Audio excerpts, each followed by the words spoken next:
আমরা যাচ্ছি আমাদের স্কুল মাঠে, কারণ কবি নজরুলের ১২৫তম জন্মবার্ষিকী উপলক্ষে সেখানে সাংস্কৃতিক অনুষ্ঠানের আয়োজন করা হয়। সেখানে উপস্থিত থাকবেন সাবেক শিক্ষামন্ত্রী ডক্টর দীপু মনি এবং ভারতীয় হাই কমিশনার এবং আরো অন্যান্য অতিথিবৃন্দ। সম্মানিত অতিথি, শিক্ষার্থীবৃন্দ, আপনাদের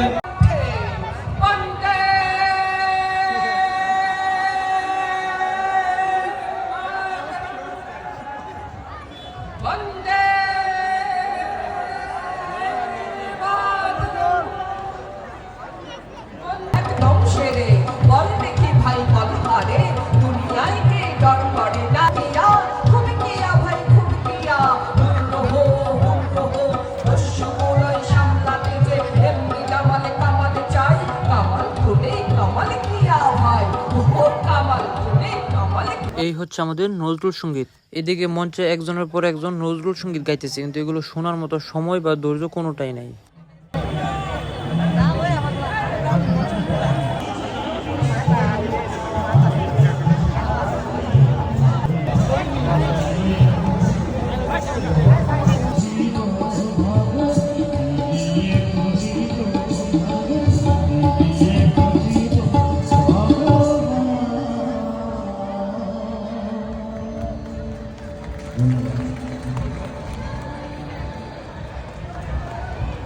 আমি আমাদের যে সঙ্গীত দল পরিবেশন করছে গান, আমি তাদের দীর্ঘ সময় আমাদের দিয়েছে।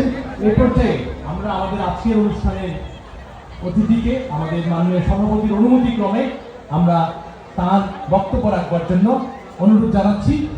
বক্তব্য নিয়ে আসছেন আজকের অনুষ্ঠানের মাননীয় প্রধান অতিথি,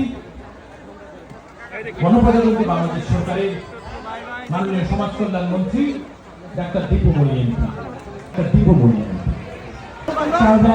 কালীনারায়ণ উচ্চ বিদ্যালয় মাঠে এবং কৃতজ্ঞ আছেন আমাদের মাননীয় হাই কমিশনার ভারতে বাংলাদেশে শ্রী প্রণয় বর্মা, তিনি আছেন আমাদের খুব প্রিয় মানুষ ডক্টর আতিউর রহমান, এমএরিটাস অধ্যাপক, ঢাকা বিশ্ববিদ্যালয়, সাবেক বাংলাদেশ ব্যাংক গভর্নর, অর্থনীতিবিদ, তিনি আছেন।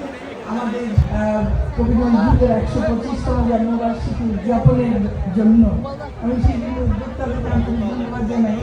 এই কাউরাই কবি গোবিন্দ, যাকে আমরা স্বভাব কবি বলি, কবি গোবিন্দচন্দ্র দাসের এলাকা, সুসাহিত্যিক কালীপ্রসন্ন ঘোষের এলাকা, নরেন্দ্র নারায়ণ রায়চৌধুরী, যিনি বলদা গার্ডেন প্রতিষ্ঠা করেছিলেন এবং অনেক অনেক নাটক লিখেছেন, তাঁর জায়গা। সাহিত্যিক, সাংবাদিক আবু জাফর শামসুদ্দিনের জায়গা, পদার্থবিজ্ঞানী এবং শিশু সাহিত্যিক ডক্টর মোহাম্মদ ইখলাসউদ্দিনের জায়গা, কবি লিখেছি। আমাদের কাউরাইতে যে এত এত বরেণ্য ব্যক্তির জন্ম বা এত ঐতিহ্যবাহী, আসলে এগুলো আগে জানতাম না। বিশিষ্ট শিল্পী সালাউদ্দিন আহমেদ আমরা চিপাদা মানে ফাঁক ফোকর দিয়ে 2-1টা ছবি তুলে নিলাম। যাই হোক, অনুষ্ঠান শেষের দিকে আবহাওয়ার অবস্থা খুব বেশি একটা ভালো না।